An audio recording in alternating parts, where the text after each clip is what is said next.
Bonjour à toutes et à tous et bienvenue à ce live Advance qui vient clôturer toute une série de lives donnés par les 4 écoles membres du concours Advance, à savoir l'ESME, l'EPITA, Subiotech et l'IPSA. Alors, je me présente, Kian Chamaï, je suis responsable de communication d'une des 4 écoles et pour m'accompagner durant ce live, nous aurons par ordre d'apparition Véronique Bonnet, excusez-moi, directrice de l'ESME, école d'ingénieurs de tous les possibles. Bonjour Véronique. Bonjour à tous, bienvenue. Ensuite, nous aurons Vanessa Prou, directrice de Subiotech, l'école d'ingénieurs en biotechnologie. Bonjour Vanessa. Bonjour à tous, ravi d'être parmi vous aujourd'hui. Par la suite, nous aurons Joël Courtois, directeur de l'EPITA, l'école d'ingénieurs en informatique et en numérique. Bonjour Joël. Bonjour à toutes et à tous. Et ensuite, nous aurons Francis Paulet, directeur de l'IPSA, l'école 100% aéronautique et spatiale. Bonjour Francis. Bonjour à tous et bonjour à toutes. Et pour finir, nous aurons la directrice du concours Advance, Karine Gounod. Bonjour Karine. Bonjour à toutes et à tous, bienvenue sur ce live. Alors, comment va se dérouler ce live? Tout simplement, nous aurons une présentation des 4 écoles de 17h à 17h30 qui suivront le même schéma, présentation globale de l'école, présentation des spécialités et quelques chiffres des insertions professionnelles des écoles. En fin de présentation des 4 écoles, vous aurez la possibilité de pouvoir interagir avec eux et de leur poser des questions, même d'ailleurs tout au long du live. Vous pourrez poser des questions sur la partie conversation chat qui se situe sur la droite de votre écran, auxquelles toute une équipe de modérateurs et modératrices pourront répondre, mais nos directeurs pourront aussi également vous répondre à l'oral. Et à la suite de ces questions-réponses, nous aurons un petit retour par la directrice du concours sur les éléments importants du concours Advance. Et nous aurons aussi une série de questions-réponses à la fin de cette présentation. Donc je vais laisser maintenant la main à Véronique Bonnet pour la présentation de l'ESME. Bon live à tous.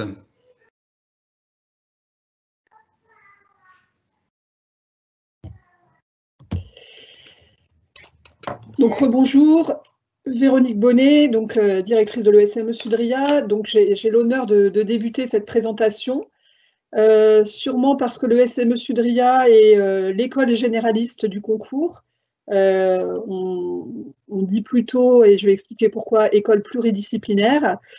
Pour commencer, donc juste une présentation de l'organisation et des implantations de l'ESME. Donc l'ESME est une école historiquement parisienne, mais qui depuis 2012 s'est implantée en région et est présente aujourd'hui dans 3 autres régions françaises, Lille et Lyon, qui sont des implantations ouvertes depuis 2012. Et puis en 2017, nous avons également ouvert une antenne à Bordeaux. Sur ces 5 campus, l'ESME Sudria accueille actuellement 2300 étudiants et apprentis, avec des vies de campus très riches autour notamment des associations étudiantes qui, sur chacun de nos campus, animent la vie étudiante de façon très importante. En ce qui concerne la formation de l'ESME, pour dire quelques mots, l'ESME Sudria, c'est une école qui s'adresse à des jeunes gens qui ont envie d'être ingénieurs, mais qui n'ont pas encore choisi le domaine ou les disciplines qu'ils veulent étudier. Donc c'est pour ça qu'on dit qu'elle est pluridisciplinaire, parce que c'est une école qui s'appuie sur un socle d'études très large, donc autour des disciplines des mathématiques, de la physique, des sciences de l'ingénieur et de l'informatique, mais aussi sur d'autres disciplines, puisqu'on s'ouvre à d'autres domaines, les sciences du vivant, le design, le management, à travers des parcours que l'on va proposer dès le cycle prépa pour que nos élèves qui n'ont pas encore un choix professionnel déterminé, qui savent juste qu'ils ont envie de devenir ingénieurs, qui sont curieux et ouverts à plein de choses, eh bien, puissent à travers ces différents parcours découvrir petit à petit les différentes possibilités qui s'offrent à eux et progressivement choisir un domaine. Cette école, c'est aussi la plus ancienne du concours puisqu'elle a été fondée en 1905. Donc, cette longue histoire nous a permis de diplômer 15 000 ingénieurs, ce qui nous permet de bénéficier d'un réseau de diplômés très important. avec lequel nous entretenons des relations de très grande proximité.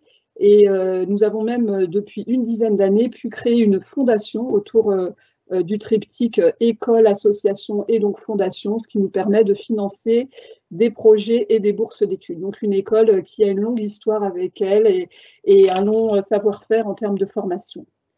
Pour préciser un petit peu les choses sur les débouchés et les différentes possibilités offertes à l'ESME Sudria, les différents choix qui s'offrent aux étudiants sont organisés autour de 6 parcours qui s'affichent ici. Donc ces 6 parcours vont pouvoir être découverts de façon libre pendant le cycle préparatoire, donc innovation internationale, énergie, biotech et santé, ingénieur manager, ingénieur designer.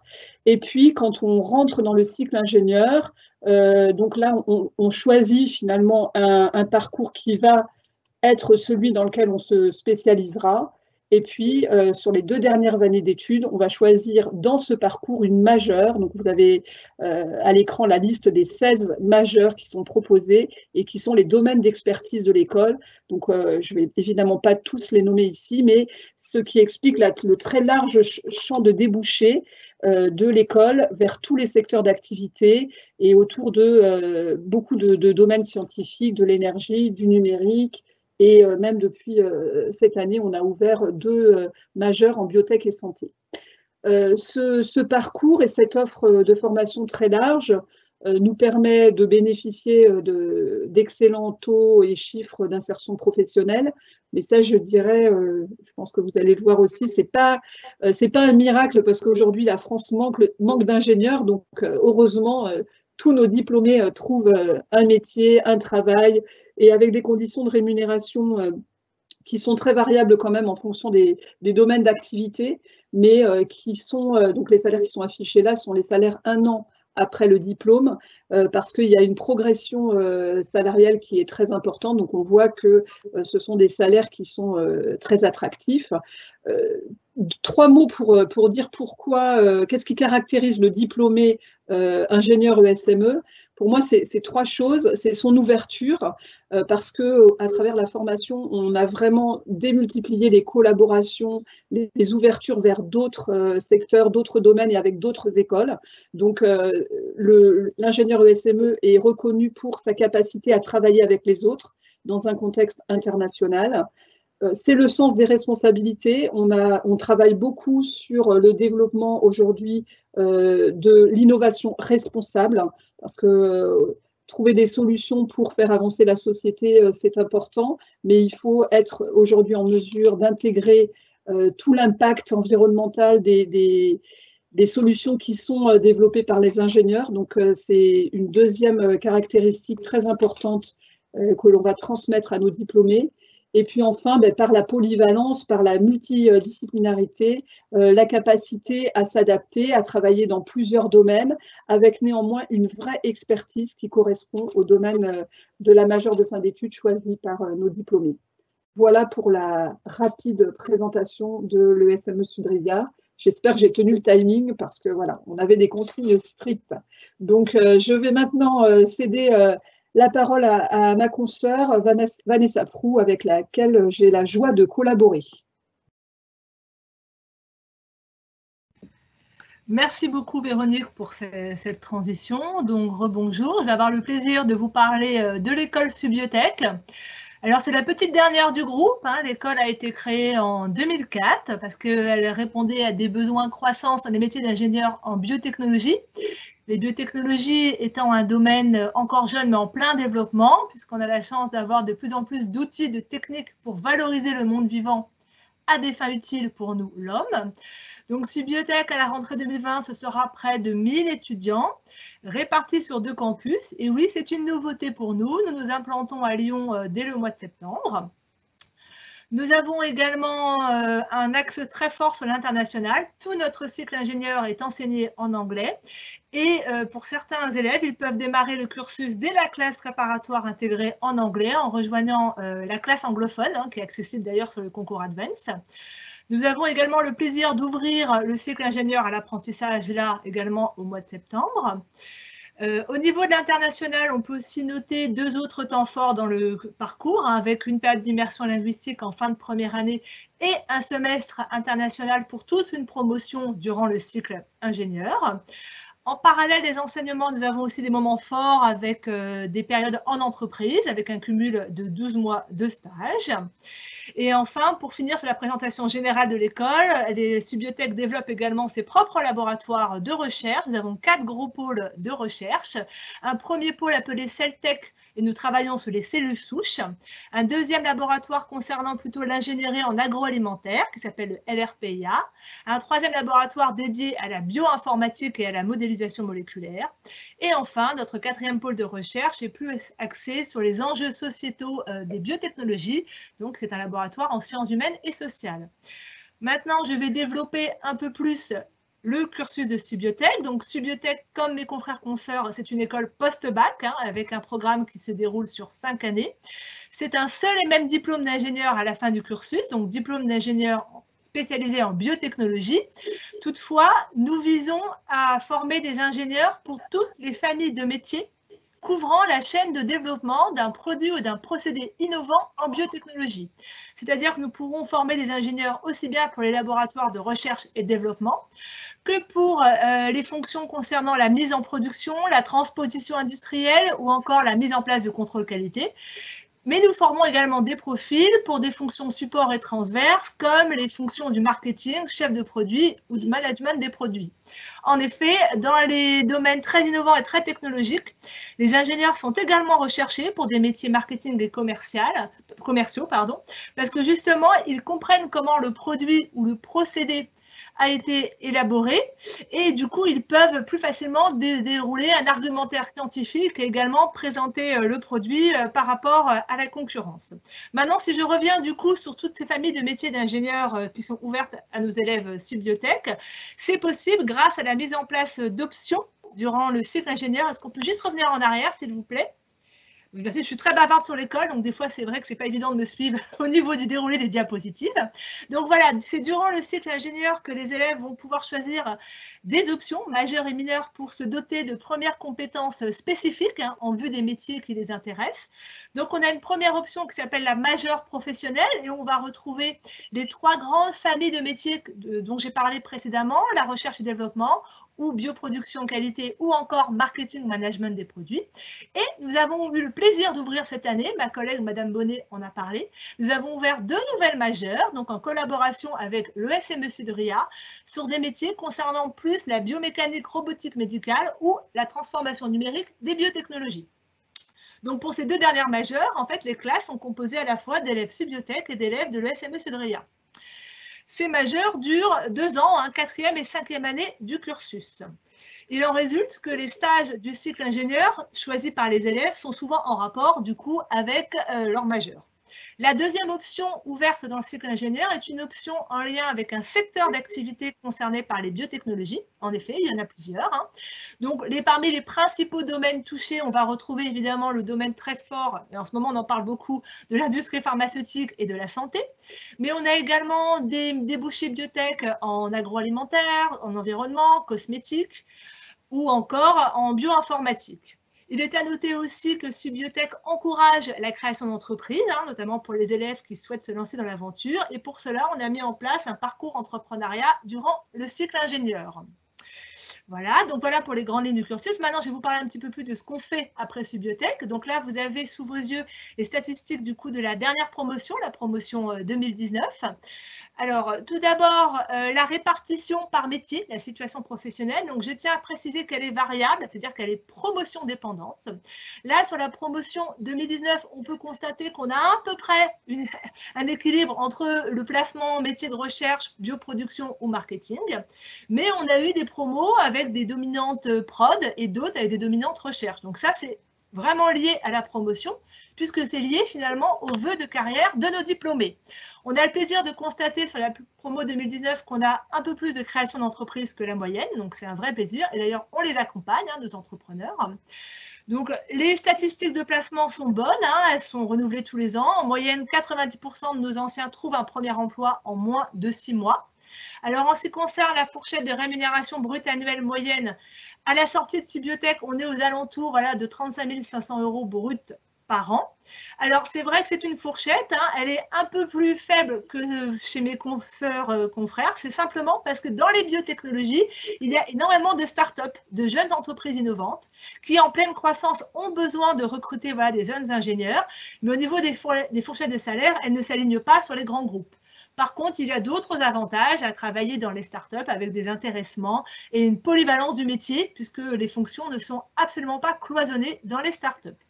En ce qui concerne la répartition des anciens par secteur d'activité, alors c'est pareil, c'est promotion dépendant, même si le domaine de la santé et de l'industrie pharmaceutique est toujours majoritaire, on voit que les autres secteurs, selon les promotions, voilà, prennent quand même de plus en plus de poids. Et c'est pareil, hein, c'est le choix des diplômés, on ne les force pas à aller dans la cosmétique ou dans l'environnement. On a également certains anciens qui choisissent de travailler à l'étranger puisqu'on leur donne la possibilité. À la fin de Subiotech, ils sont tout à fait capables de travailler dans un environnement international grâce à la mobilité obligatoire, mais grâce aussi au fait que la langue d'enseignement dans le cycle ingénieur est l'anglais. Voilà.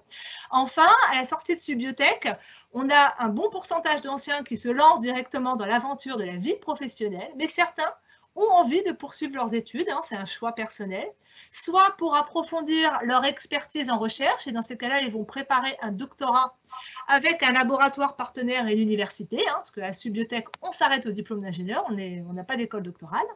Ou alors, ces diplômés qui choisissent de continuer à étudier, ils ont envie de développer ce qu'on appelle la double compétence ingénierie marketing, par exemple, ou ingénierie management, et partent faire un master spécialisé dans une école de commerce, par exemple sur Paris, ça peut être ESSEC, HEC ou ESCP.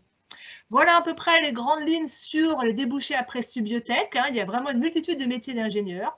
Je suis très bavarde, je pourrais encore vous en dire beaucoup sur Subiotech, mais je dois laisser la parole quand même aux autres écoles. Je passe donc la main à Joël Courtois, le directeur de l'EPITA. Merci pour votre attention. Merci Vanessa. Tu vois, finalement, je pensais que tu parlerais encore plus que ça.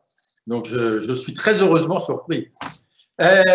Bonjour à toutes et à tous, je suis Joël Courtois, directeur général de l'EPITA.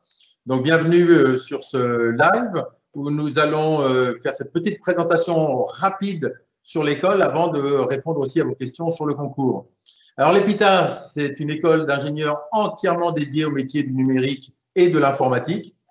Nous avons aujourd'hui 5 campus sur Paris, Lyon, Toulouse, Rennes, Strasbourg, de quoi couvrir tout le territoire, et donc à peu près 3000 étudiants et apprentis, puisque nous avons également sur le cycle ingénieur la possibilité d'accueillir des apprentis. Beaucoup d'originalité dans le fonctionnement de cette école, une pédagogie par projet sur laquelle nous avons été assez innovants il y a plus de 20 ans de cela, en commençant à faire un lien permanent entre les enseignements théoriques et les enseignements pratiques grâce au projet, où nous avons mis en place des enseignements numériques comme les autres écoles du concours Advance qui vous permettent de suivre les cours dans l'école ou chez vous ou avec des copains et de revenir sur l'école pour toute la partie de travaux dirigés, de travaux de groupe ou de travaux pratiques et de projets. Donc, une liberté d'action qui nous a été fort utile dans la crise que nous venons de vivre puisque les enseignements numériques étaient déjà existants. Et puis, dans ces éléments forts de l'école, on va retrouver la relation à l'international, puisque le métier d'ingénieur, quelle que soit sa spécialité, est un métier international. Mais lorsque l'on est dans le domaine du numérique, on a effectivement les mêmes outils partout dans le monde. Donc, il est important de créer ce choc culturel, de vous préparer à des carrières dans tous les métiers. Et aujourd'hui, nous avons 85 destinations possibles à travers le monde. L'EPITA a fêté ses 35 ans cette année, donc 30 promotions de sortie, un réseau qui attend maintenant les 8000 anciens et plus de 2000 entreprises partenaires. On marquerait ce lien, beaucoup d'entreprises, parce que l'informatique aujourd'hui est absolument partout. Donc, quand vous sortez avec un diplôme d'ingénieur dans le domaine du numérique, vous avez le choix des grands groupes, des entreprises intermédiaires, des startups, des petites structures locales. Vous pouvez aller bosser directement chez des fabricants d'outils informatiques ou vous allez travailler directement chez l'utilisateur final. Quand vous faites de l'informatique pour la banque ou l'assurance, eh bien, vous êtes dans les métiers de la banque ou l'assurance. Même chose si vous allez le faire dans la santé ou dans l'automobile. Il y a donc énormément de demandes, énormément d'entreprises. Et pour que ces années, on l'a déjà évoqué, nous sommes ensemble pour 5 ans sur nos campus, pour que ces années se passent vite et bien, énormément d'activités associatives. Donc ça aussi, c'est une des caractéristiques de toutes les écoles du concours Advance, avoir une vie associative très riche. Nous comptabilisons sur EPITA à peu près 350 événements par an, ce qui fait que ça se télescope quelquefois. Il y a des animations quasiment tous les jours et bien souvent la nuit, au grand regret du voisinage. Alors revenons un petit peu sur les spécialités de l'école. Qu'est-ce qui a fait son succès? Eh bien, c'est d'être toujours dans les domaines les plus pointus. Où allons-nous avoir besoin des meilleurs ingénieurs dans le numérique? Et pour ça, eh bien, nous allons avoir un tronc commun. Pendant la première année de cycle ingénieur, nous allons travailler les fondamentaux de langage, de système, de réseau, de base de données, vous préparer à l'utilisation des outils de cybersécurité, d'intelligence artificielle. Donc, vous donnez les fondamentaux propres à tous les types de métiers que vous pourriez être amenés à sortir de l'école. Mais nous allons ensuite, sur les années 4 et 5, les 2 dernières années du cycle ingénieur, eh bien, nous allons nous spécialiser avec l'aide des industriels, les partenaires évoqués précédemment, qui vont venir apporter leurs compétences. 80% des cours en dernière année sont faits par des industriels. Et là, bien, on va toucher tous les domaines les plus exigeants. Bien, je l'ai déjà évoqué, les systèmes, les réseaux et la cybersécurité, qui aujourd'hui sont des incontournables. On n'imagine plus de concevoir des systèmes sans outils de protection. Les attaquants du monde du cyberespace n'ont pas fait de confinement et ont continué de se développer pendant ces derniers mois. Donc la cybersécurité, c'est une préoccupation constante. Mais nous avons d'autres domaines qui deviennent aujourd'hui transversaux. L'intelligence artificielle, elle aborde tous les domaines, qu'il s'agisse de domaines techniques, qu'il s'agisse de spécialités liées à des métiers quelquefois bien loin de la technique. Nous travaillons avec des écoles de commerce sur des programmes communs liés à la cybersécurité et à l'intelligence artificielle, car ce sont vraiment des fondamentaux qui se développent dans tous les domaines d'activité. Et puis, il y a d'autres zones plus pointues. Le traitement d'images. Le traitement d'images satellite, traitement d'images médicales, traitement d'images pour le jeu vidéo. Il y a des domaines liés à l'embarqué, à la robotique d'exploration.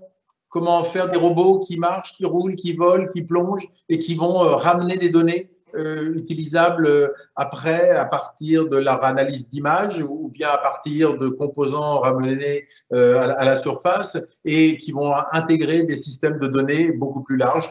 Et là, à nouveau, on voit un mélange de certaines technologies comme le big data, les data scientists, les éléments de traitement numérique de l'image.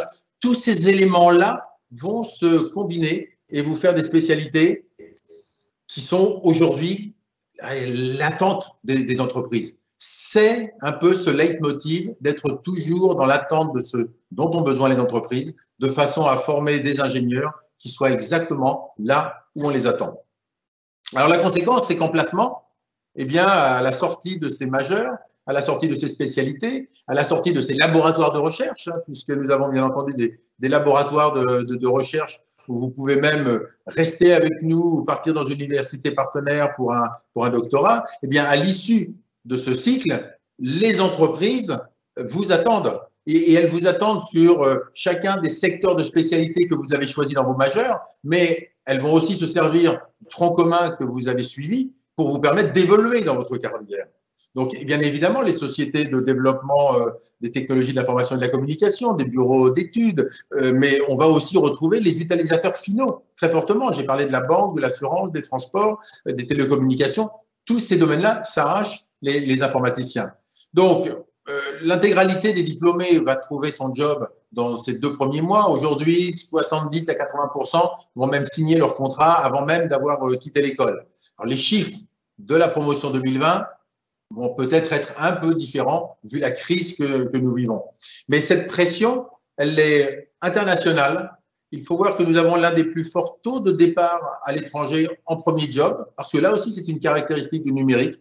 Vous faites le même métier en France comme à l'étranger, et nous sommes encore sur la promotion 2019 à 20% de premier emploi à l'étranger.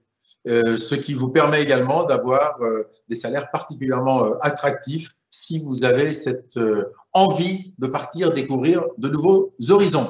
Voilà pour ce tour d'horizon très rapide.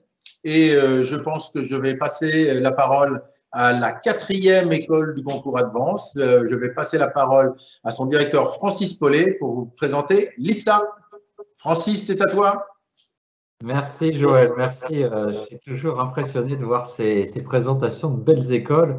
Et l'IPSA tient à être au même niveau que les autres écoles du groupe Ionis, parce que vous savez que toutes les écoles d'ingénieurs ont cette particularité, c'est d'avoir un grand régulateur, hein, la commission des titres d'ingénieurs qui accrédite les plus de 200 écoles d'ingénieurs, et on est toujours très fiers parce que c'est un travail très exigeant et pour lesquels on dépense beaucoup d'énergie. Alors l'IPSA, c'est l'école de l'ingénierie aéronautique et spatiale. Ça veut dire quoi? Ça veut dire qu'en France, on a cette chance, c'est d'avoir la totalité du spectre, de pouvoir fabriquer à la fois des avions de chasse, des avions de transport, des Airbus, des Rafales, des hélicoptères, des fusées. On a des champions internationaux en termes de moteurs, de missiles, on a des champions internationaux en termes d'équipement. Et donc, avoir tout cet aspect est une vraie chance pour une école en aéronautique et spatiale. Et elles ne sont pas nombreuses en France, ces écoles aéronautiques et spatiales. Et c'est pour ça qu'à l'IPSA, on a un vrai pouvoir d'attractivité parce que dès la fin de la terminale, on peut rejoindre sa vocation. C'est une école de passionnés qui existe depuis 1961. Elle est faite par des passionnés, pour des passionnés. Ce qu'on recherche, ce sont des jeunes extrêmement motivés et qui ont les yeux qui brillent quand ils voient décoller un avion ou une fusée.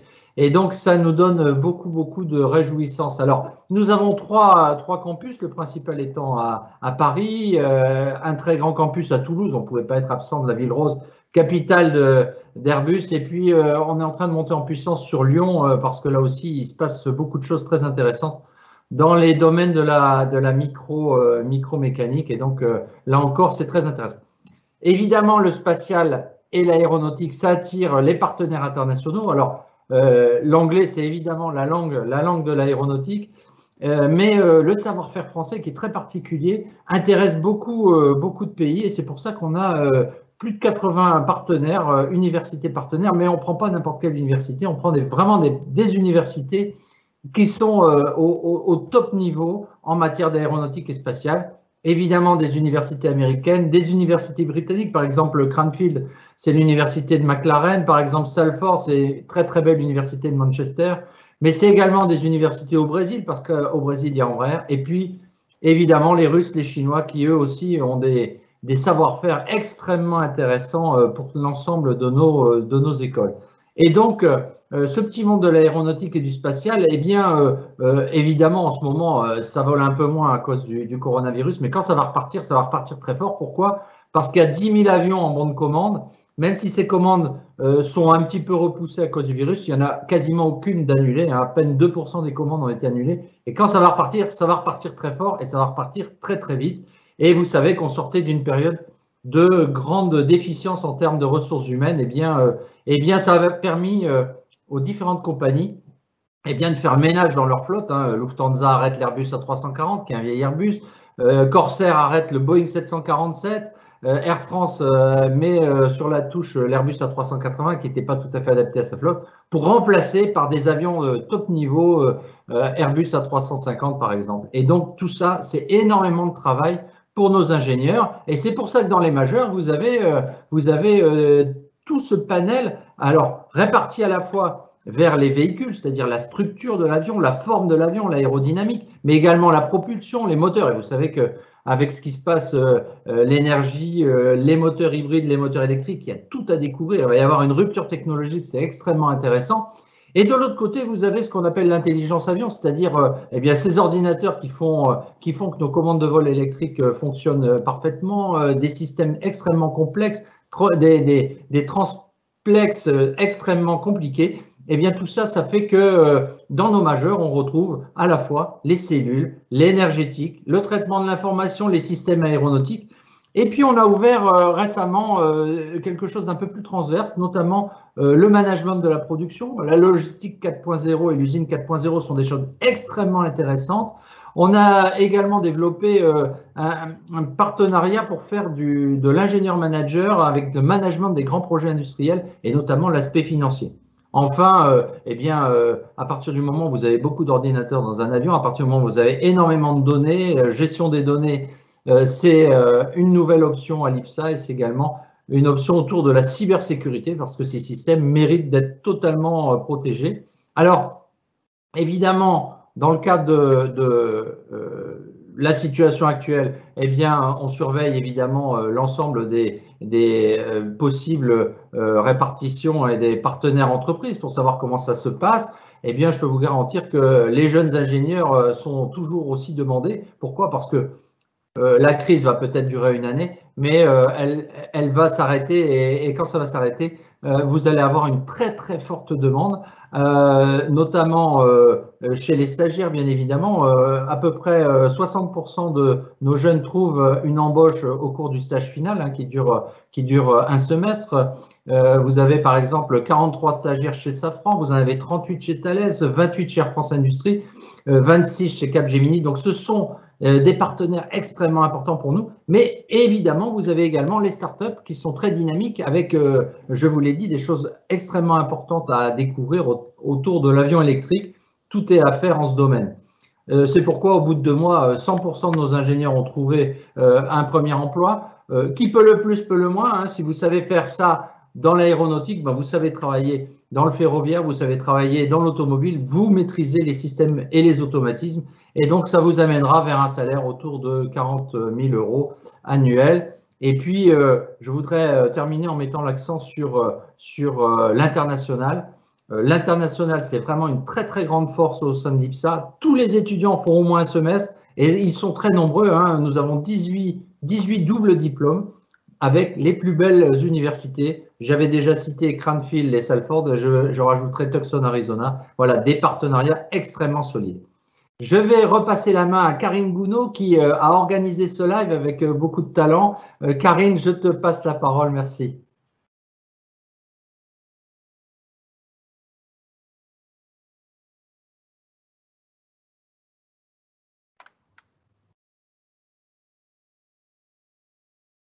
Micro. Évidemment. Alors, nous entamons donc une session de questions-réponses avec les 4 directeurs qui ont donc présenté brièvement leur école. Alors, nous avons une première question. Bonjour, faut-il faire une école généraliste quand on ne sait pas dans quel domaine on veut travailler? Donc, je pense que cette question s'adresse particulièrement à toi, Véronique. Véronique Bonnet, donc directrice de l'ESME Sudria. Faut-il, voilà, je ne vais pas oser dire qu'il faut, mais en tous les cas, c'est effectivement adapté.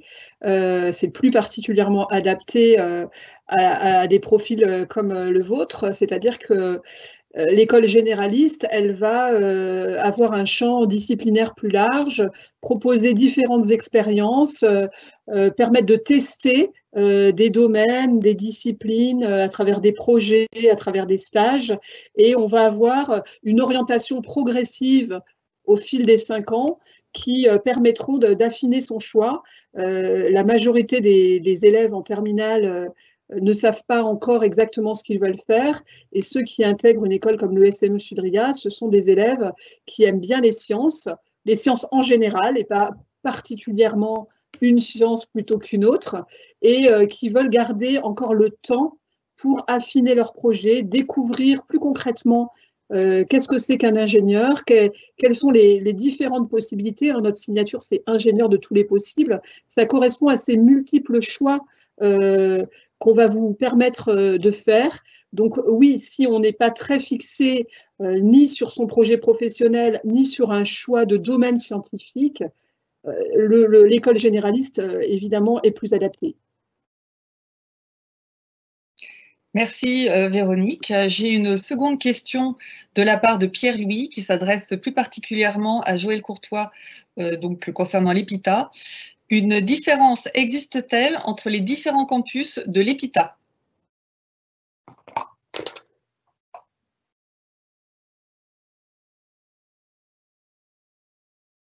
Micro. Voilà, le micro était capricieux. Donc, je disais, il n'y a absolument aucune différence entre les enseignements donnés sur les 5 différents campus en ce qui concerne les 2 années de classe préparatoire. Puisqu'il faut bien savoir qu'à l'instant où nous parlons, seules les 2 premières années de prépa ont lieu sur les 5 sites et tout le monde se retrouve à Paris pour le cycle ingénieur. Une demande est en cours de traitement auprès de la commission des titres d'ingénieur pour l'ouverture des années suivantes dans les régions. Donc, vous serez potentiellement concerné le temps que vous arriviez au niveau de la 3e année, mais au moment où nous nous parlons, il ne m'est pas possible de vous dire si l'autorisation sera faite sur une des villes ou sur les 4 villes où se déroulent actuellement ces enseignements de prépa. Donc, en tout état de cause, tout ce qui est enseignements fondamentaux sera le même sur Paris et les régions. Seules les spécialités, de nouvelles spécialités, vont être créées sur les campus régionaux. Et là, il pourra y avoir des choix à faire en fonction de la spécialité sur les 2 dernières années. Merci beaucoup. Alors, on va passer une question à l'attention de Vanessa Prou, qui concerne donc Subiotech. La bioinformation, ça consiste en quoi? Alors, chère Karine, je pense que c'est bioinformatique qu'on fait allusion. Donc, en fait, c'est effectivement l'application des outils informatiques dans le domaine des sciences du vivant. Alors, il y a plusieurs applications possibles. On peut déjà avoir des logiciels en fait pour modéliser en 3D des molécules, des biomolécules d'intérêt biologique. Par exemple, modéliser une protéine et puis voir comment un médicament peut interagir dessus. Donc, premier exemple d'application. On a aussi des outils informatiques qui nous permettent d'analyser à très grande vitesse des séquences complètes d'acides nucléiques pour repérer, par exemple, des zones, des séquences qui sont impliquées dans des pathologies et pouvoir du coup appliquer des traitements personnalisés. Où on a encore des outils, des logiciels pour, par exemple, analyser également les données cliniques dans la recherche, le développement de nouveaux médicaments. Donc, la bioinformatique, c'est un très vaste domaine avec vraiment beaucoup d'outils. Mais en tout cas, la conclusion, c'est que l'informatique nous rend bien des services pour gagner du temps dans les projets de recherche et de développement. Merci Vanessa. J'ai maintenant une question pour Francis Paulet qui concerne donc l'IPSA. Francis, comment s'organise l'insertion professionnelle après l'IPSA? Eh bien, merci Karine pour cette question. L'insertion professionnelle, en fait, elle repose sur des liens permanents avec les entreprises. Il faut coller au plus près du besoin et plus vous collez au besoin, plus vous êtes attractif. Évidemment, l'IPSA négocie avec ces entreprises des places de stage et puis souvent les stagiaires qui font l'affaire eh bien, sont directement embauchés. Je vous l'ai dit, 60% des stagiaires de fin d'année, de fin de cycle sont embauchés directement avant même la fin du cursus. Et pour la totalité des étudiants, c'est 100% de réussite dans les 2 mois qui suivent.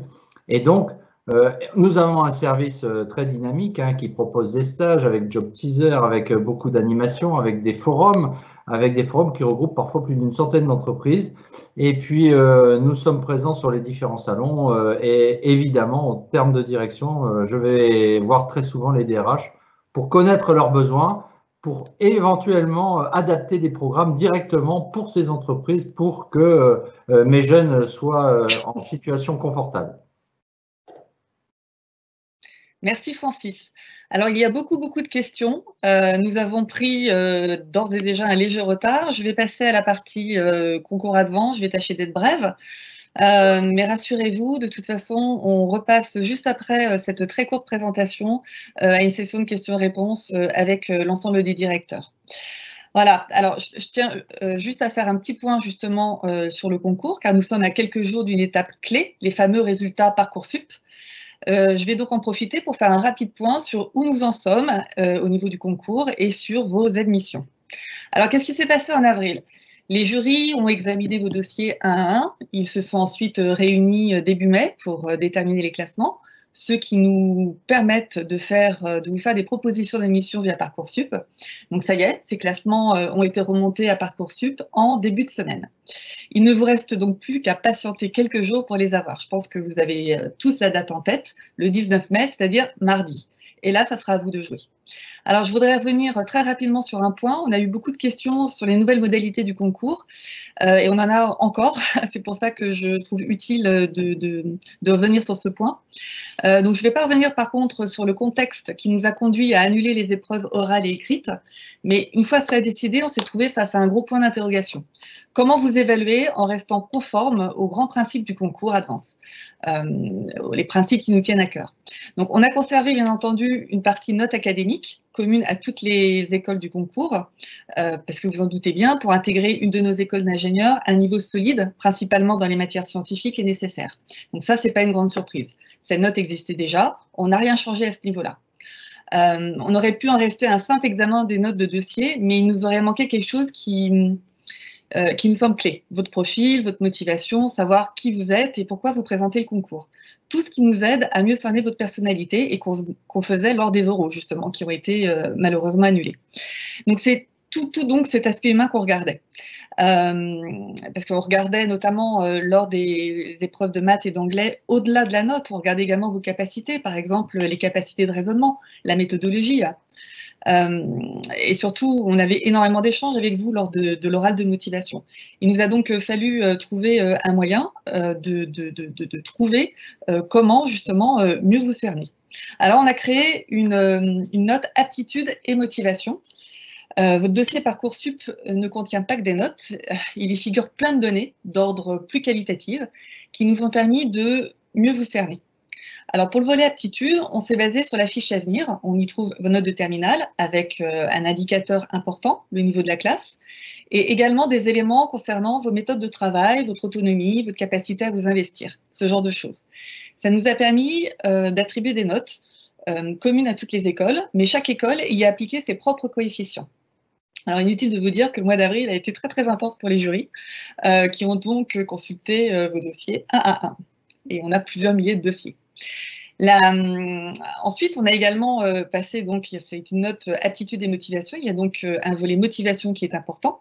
Donc, on a attribué une note de motivation qui, elle, est propre à chaque école. C'est logique, propre à chaque école. Les jurys ont regardé notamment votre projet de formation dans vos dossiers Parcoursup, les appréciations de vos profs sur vos bulletins et dans la fiche à venir. Et donc voilà, ce sont donc les deux volets qui composent votre note aptitude et motivation. Donc vous avez donc bien noté, vous avez d'un côté une note de dossier académique qui est commune pour toutes les écoles du concours, mais également donc une note aptitude et motivation qui est propre à chaque école. Ça veut donc dire, et là je commence à répondre à des questions que vous avez posées, que les classements sont par école. Chaque école fixe également son propre seuil d'admission. Vous pouvez donc être classé dans une des écoles du concours et pas dans une autre. Votre rang dans les classements peut également différer d'une école à l'autre. En revanche, c'est le même classement quel que soit le campus de l'école, Paris ou région. La seule exception concerne les sections anglophones, car vous comprenez bien que les coefficients mis sur l'anglais ne peuvent pas être les mêmes que pour une session qui se déroule en français. Ce n'est pas la même exigence en anglais pour une section anglophone. Voilà. Donc voilà pour les modalités d'évaluation de cette année. Alors on en arrive maintenant au 19 mai. Donc je ne vais pas revenir sur le process Parcoursup que vous connaissez probablement par cœur. Alors si le 19 mai matin vous recevez une proposition d'admission pour l'école de votre rêve, pas de débat, je pense que c'est clair, vous l'acceptez dans Parcoursup qui vous enverra les modalités d'inscription de chaque école. Donc, et là, vous n'avez plus qu'à vous inscrire. Et ainsi, vous libérez des places dans les autres écoles. Ah oui, une fois que vous êtes admis dans l'école que vous voulez, ne restez surtout pas en liste d'attente sur les autres écoles. Si c'est l'école que vous voulez, inscrivez-vous et libérez des places en liste d'attente. On a vu certaines années des candidats qui restaient sur les listes d'attente juste pour voir s'ils auraient été admis dans les autres écoles. Mais là, libérez des places pour les copains. C'est ça qui fait bouger les listes d'attente. J'ai également une chose à préciser.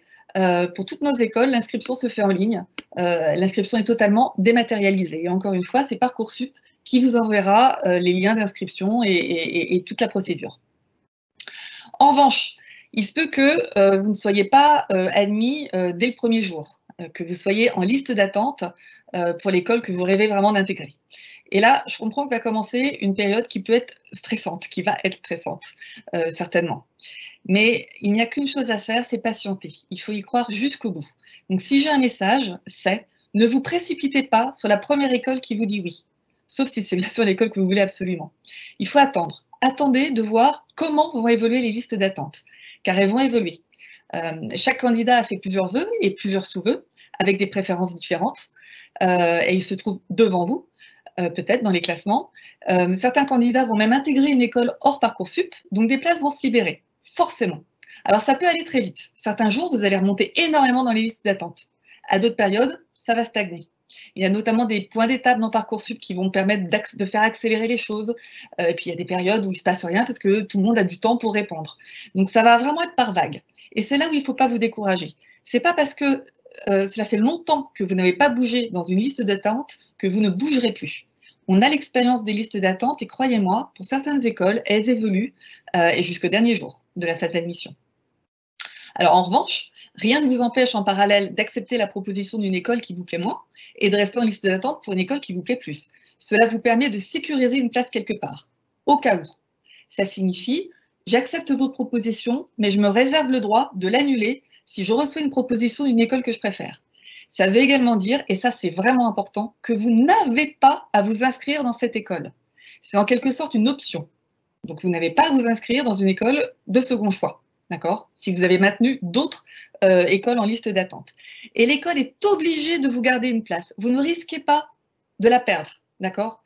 Vous n'avez donc rien à perdre à rester en liste d'attente dans une école qui vous correspond plus, tout en ayant sécurisé une place ailleurs, au cas où. Mais attention, dans ce cas, dans Parcoursup, au moment d'accepter la proposition, maintenez bien vos listes d'attente. Il faut l'indiquer. Ce n'est pas automatique. Attention également au délai de réponse. Vous avez un nombre de jours limité pour donner vos réponses. Mais j'avais dit que je n'entrais pas dans les détails de la procédure et tout cela est très très bien expliqué dans le FAQ de Parcoursup.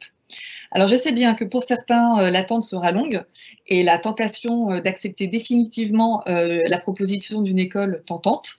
Vous avez dans Parcoursup des indicateurs, ça je le rappelle, qui vous aideront à patienter, comme notamment le rang du dernier admis l'année dernière dans l'école que vous souhaitez. Il vous suffit de cliquer sur la liste d'attente de l'école en question et plein d'indicateurs vous seront donc indiqués. Voilà, j'en ai fini. Je pense à travers cette présentation avoir répondu à pas mal de questions, mais il y en a d'autres. Donc les directeurs, bien entendu, sont toujours là pour répondre à vos questions Advance et moi-même pour questions école, pardon, et moi-même pour les questions concernant Advance. Alors tout de suite, je passe à une question à l'intention de Joël Courtois, donc pour l'EPITA. Quels sont les cours suivis à l'EPITA? Il y a beaucoup de maths. Quel type de projet? Alors je pense que cette question, on pourrait y passer très très longtemps. Donc si vous pouvez être bref pour pouvoir laisser du temps encore pour les autres questions. Joël Courtois. Bon, je pense que je ne vais pas pouvoir être bref, c'est donc la dernière question. Il y a bien entendu des dizaines et des dizaines de projets pendant les 5 années d'études. Les projets commencent dès la première année de classe préparatoire et des projets vont s'échelonner jusqu'à la 5e année. Ces projets vont être en équipe, vont être seuls, vont être dans des équipes choisies ou vont être dans des équipes mélangées. Donc, l'approche de la pédagogie par projet, c'est de toujours vous mettre un projet derrière les enseignements théoriques. Donc, bien entendu, il y a des dizaines et des dizaines de projets pendant la scolarité. Vous ne vous ennuierez pas, mais au moins vous aurez la vraie compréhension de tout ce que l'on vous transmet comme connaissance. Merci beaucoup. Donc, j'ai une question maintenant pour Vanessa Prou de Subbiotech. Une question d'Agatha qui demande comment sont encadrés les étudiants à Subbiotech. Alors, à Subbiotech, durant le cycle préparatoire intégré, donc le premier cycle, en plus de l'encadrement classique apporté par les enseignants et les directeurs pédagogiques, nous avons mis en place un dispositif de professeurs principaux. Donc, chaque professeur principal a sous sa responsabilité une quarantaine d'élèves avec qui, du coup, il peut interagir beaucoup plus souvent. Ces élèves peuvent se tourner vers le professeur principal pour avoir des conseils, pour se confier en cas de difficulté, dans l'objectif de les accompagner, de les faire progresser dans leur scolarité. Parce que d'une manière générale, et je pense que mes confrères consoeurs me rejoindront, il faut savoir que la transition entre le lycée et l'enseignement supérieur n'est vraiment pas simple, puisque l'exigence de travail personnel est beaucoup plus forte au sein de nos écoles. Et donc, du coup, cela peut être un peu difficile pour certains, mais ne vous en faites pas, c'est le propre des écoles que de vous apporter cet accompagnement au quotidien. Merci Vanessa. J'ai maintenant une question pour Francis Paulet, qui concerne donc l'IPSA. C'est une question de Kylian qui nous demande, donc je suis en terminale et je pense être admis dans une bonne prépa classique, mais j'hésite avec la prépa intégrée IPSA. Quels sont les avantages de l'une et de l'autre? Alors, c'est une très bonne question. En fait, la difficulté quand on part en prépa classique, c'est qu'on va passer des concours et c'est un petit peu au petit bonheur la chance. Si vraiment Kylian veut faire de l'aéronautique, il a beaucoup plus de chances de devenir ingénieur en aéronautique en choisissant l'IPSA dès le bac, parce que au niveau du bac, eh bien, les propositions sont très vastes. Vous avez ceux qui vont faire du droit, de la médecine et parmi les ingénieurs, c'est vraiment la façon la plus simple d'aller vers ce que l'on aime. Alors, l'autre avantage de venir à l'IPSA, c'est tout simplement que on a enlevé du programme tout ce qui ne sert pas à l'aéronautique. La chimie, par exemple, c'est pas nécessaire pour faire voler un avion. Eh bien, on dégage cela du programme, ce qui fait que le programme laisse des espaces pour aller découvrir l'industrie aéronautique, pour mener des projets aéronautiques dès la première année. Et donc, c'est un vrai enthousiasme que de pouvoir travailler et comprendre ce qu'on fait en maths, en physique, directement par des applications. Merci Francis. J'ai une question qui est posée plusieurs fois par différentes personnes, qui s'adresse à la fois à Véronique Bonnet et à Vanessa Prou. C'est une question qui anonyme. En quoi consiste la collaboration en bioinformatique des écoles Subiotech et ESME Sudria? Alors, je ne sais pas laquelle d'entre vous souhaite répondre.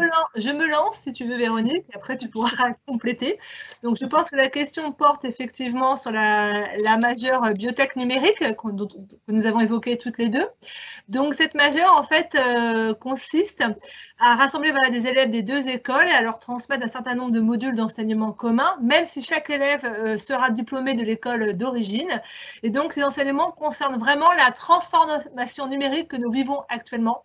En fait, l'arrivée, l'avènement de l'intelligence artificielle dans beaucoup de corps de métier, dans beaucoup de domaines d'activité, dont les biotechnologies et l'ingénierie en général. Donc, avec Véronique, on a voulu s'associer pour transmettre ces nouvelles compétences à nos élèves ensemble. Voilà, donc aujourd'hui, on parle de plus en plus, par exemple, de e-santé, c'est-à-dire de développement d'applications pour aider à soigner certaines pathologies, pour accompagner, par exemple, des personnes malades de manière chronique, pour assister des personnes âgées. Donc, on a vraiment vu une opportunité, en fait, de transmettre ces nouvelles compétences à nos élèves. Et en plus, nous sommes extrêmement complémentaires, puisque Subiotech va apporter l'expertise sciences du vivant. Et en fait, le SME apportera les expertises plutôt concernant l'ingénierie et le numérique. Mais je vais laisser Véronique compléter, corroborer ou corriger comme elle veut. Non, je peux compléter. Effectivement, c'est vraiment une complémentarité qui existe entre les deux écoles. C'est intéressant parce que dans la formation avant la spécialisation, nos étudiants n'ont pas étudié exactement les mêmes matières, puisqu'à Subiotech, on va aller beaucoup plus loin dans les sciences du vivant.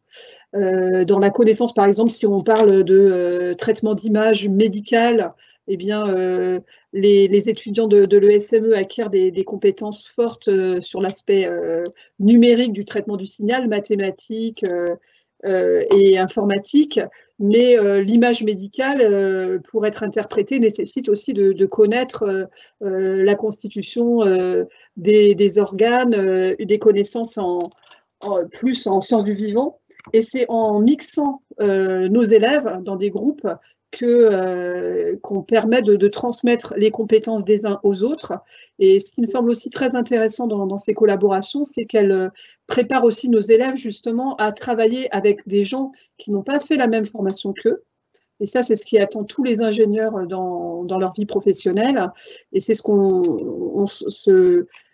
qu'on déploie beaucoup à l'ESME, ces collaborations qui vont aussi permettre, donc non seulement d'acquérir des compétences scientifiques et techniques spécifiques, mais aussi de développer la capacité à travailler avec des gens d'une autre culture scientifique, tout comme il faut développer la capacité à travailler avec d'autres cultures internationales, mais il faut aussi que les ingénieurs y soient capables de travailler avec des gens qui ont une autre formation.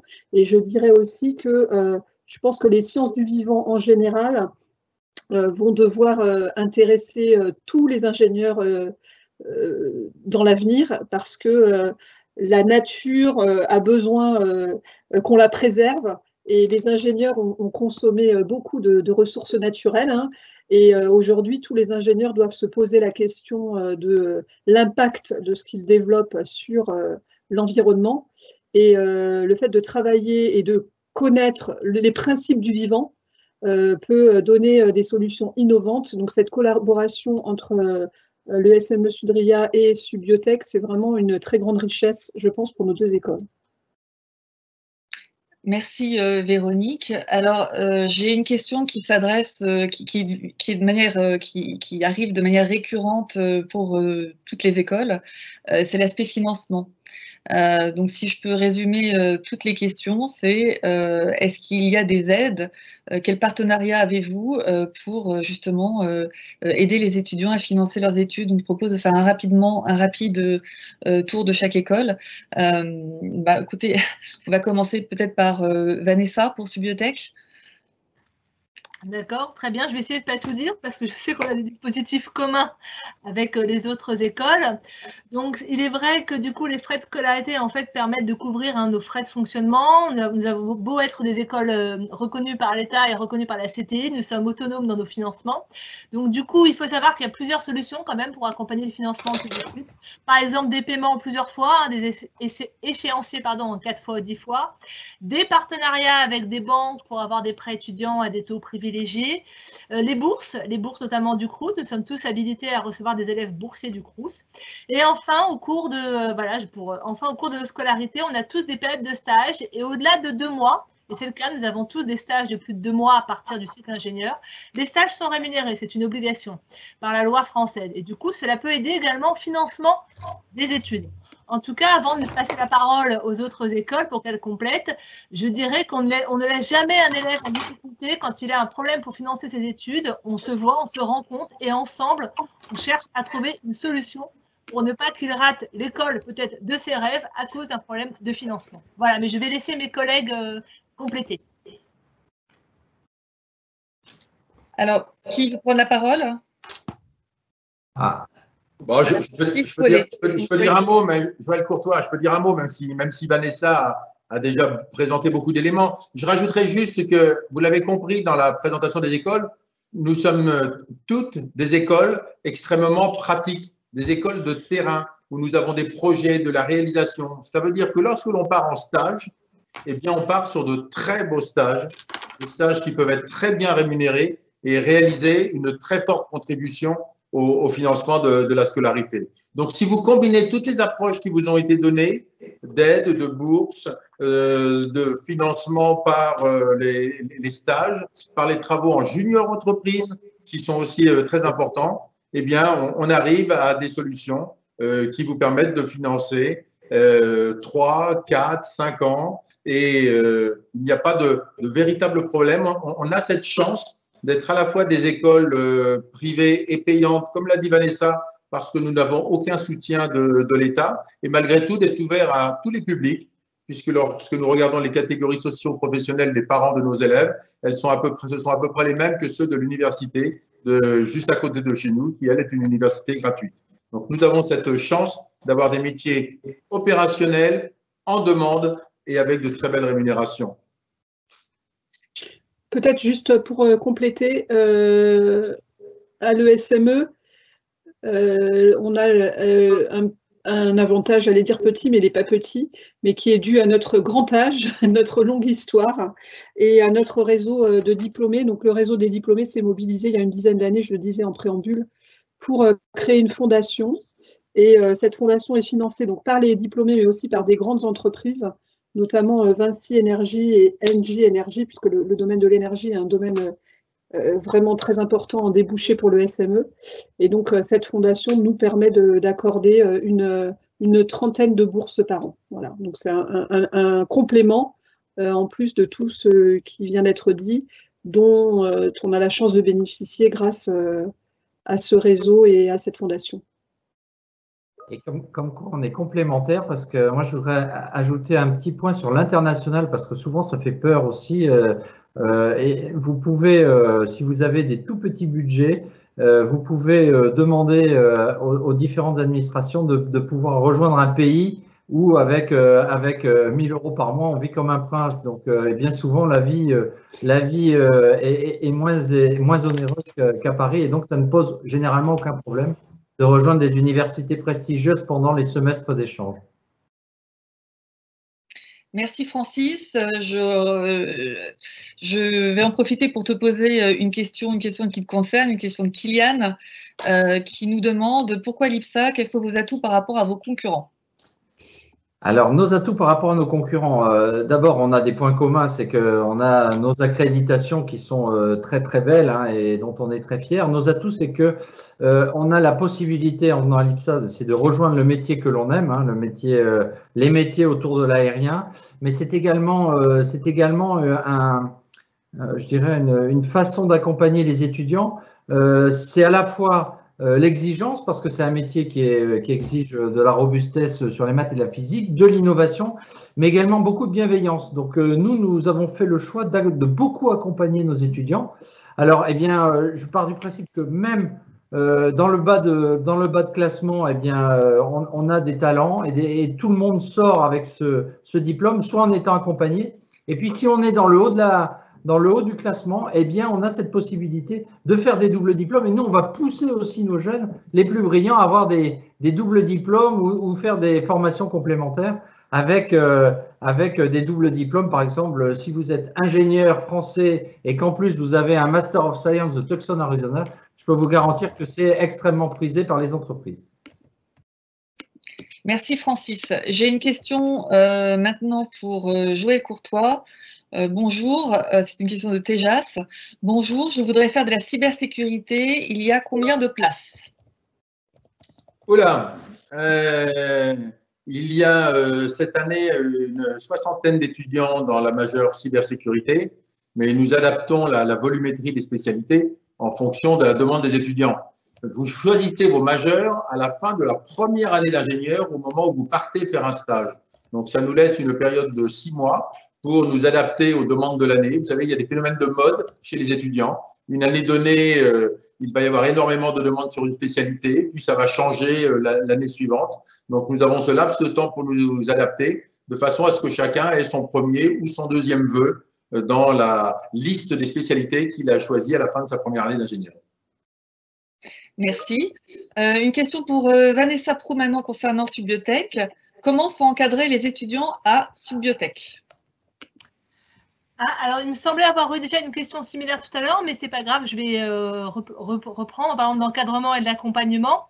Donc, du coup, tout à l'heure, j'ai évoqué la présence dans les premières années de professeurs principaux qui suivent de plus près, voilà, une quarantaine d'élèves. Donc, du coup, il y a des échanges réguliers entre les élèves et leur professeur principal quand il y a des questions, des interrogations, des doutes, cela peut arriver.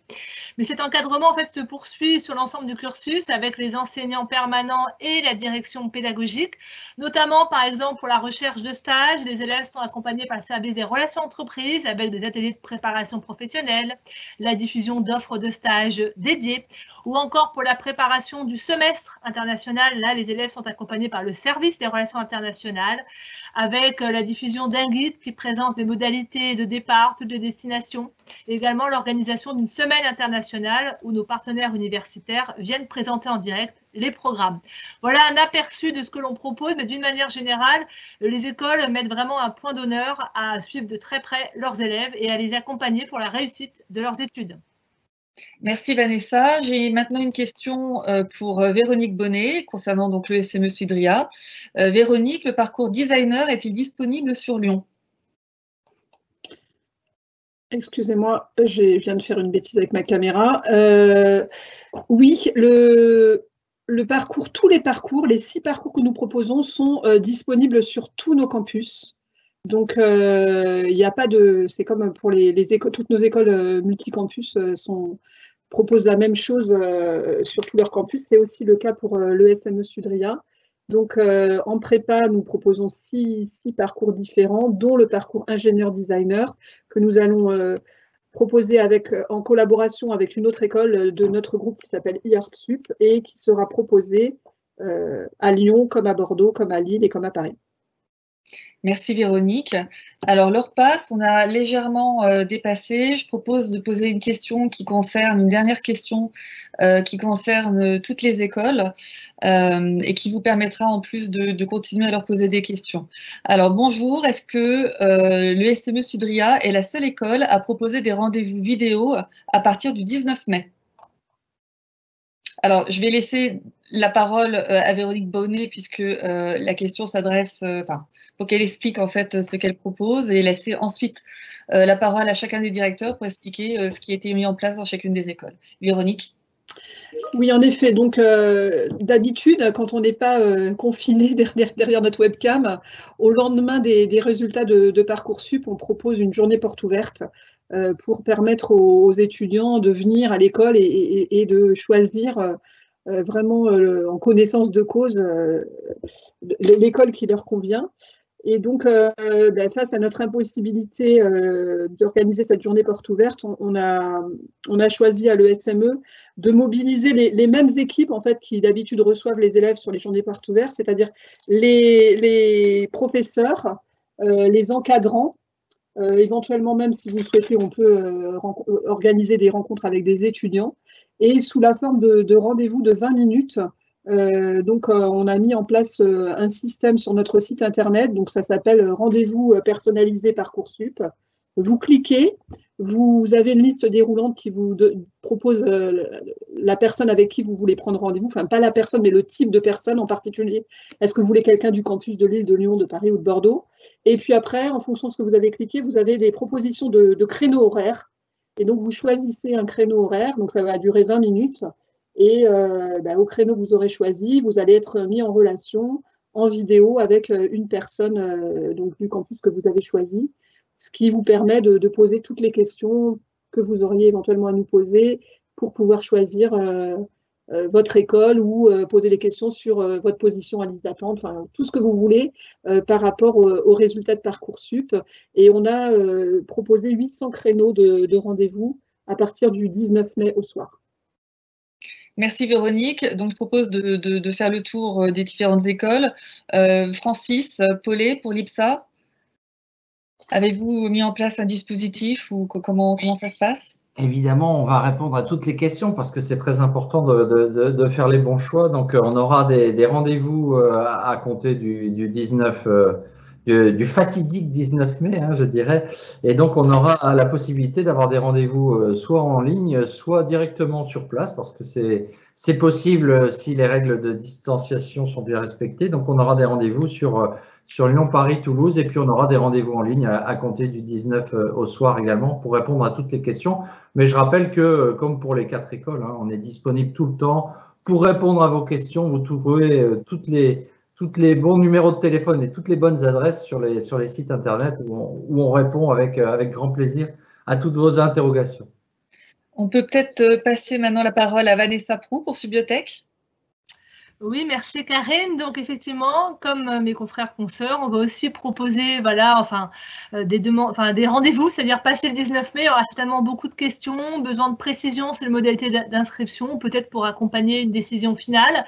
Donc on prendra les demandes de rendez-vous par mail. Donc vous avez des adresses mail génériques candidat@subiotech.fr disponibles sur le site internet. Donc il faudra utiliser ces adresses génériques. On a une pour le campus de Paris et une pour le campus de Lyon. Et du coup, on organisera des rendez-vous en visio, plutôt par rapport peut-être aux déplacements et aux contraintes des transports en commun. Mais en tout cas, on sera ravis de répondre à vos questions en direct sur rendez-vous. Merci Vanessa. Je passe maintenant la parole à Joël Courtois pour EPITA. Comme pour mes collègues, nous serons bien entendu disponibles à partir du 19 pour répondre à toutes les questions relatives, soit à la gestion des listes d'attente, soit aux inscriptions proprement dites. Et puis, vous pourrez nous contacter par mail, par téléphone et également prendre des rendez-vous. Rendez-vous soit pour des visioconférences, soit pour des visites en présentiel. Et d'où l'importance de prendre des rendez-vous, car afin de respecter les consignes sanitaires, nous ne pourrons vous accueillir que si nous avons ensemble défini un créneau de visite. Merci beaucoup. Nous avons donc dépassé un petit peu le temps imparti pour ce live. Je vous remercie d'y avoir assisté. Je remercie chacun des participants, donc les 4 directeurs et ainsi que toutes les équipes qui sont derrière en train de répondre à vos questions par écrit et bien sûr celles qui ont organisé ce live. Alors, si on n'a pas répondu à votre question, ne vous inquiétez pas, on continue par écrit d'y répondre. Comme vous l'avez entendu, les écoles sont disponibles pour répondre directement à vos questions, donc n'hésitez pas à les contacter. Et je profite d'avoir la parole pour répondre à une ultime question qui demandait où est-ce qu'on pouvait retrouver ce live. Donc ça concernait particulièrement le live Subiotech, mais la réponse est valable pour toutes les écoles, donc je me permets de répondre. Vous retrouvez ces lives, bien évidemment, sur les sites des écoles, mais également sur leur chaîne YouTube. Donc n'hésitez pas, effectivement, si quelque chose, je suis consciente que ça peut passer assez rapidement, donc n'hésitez pas à y revenir. Voilà, écoutez, encore une fois, je vous remercie. Je vous souhaite une bonne fin de week-end et rendez-vous donc le 19 sur Parcoursup pour les résultats. Au revoir à tous.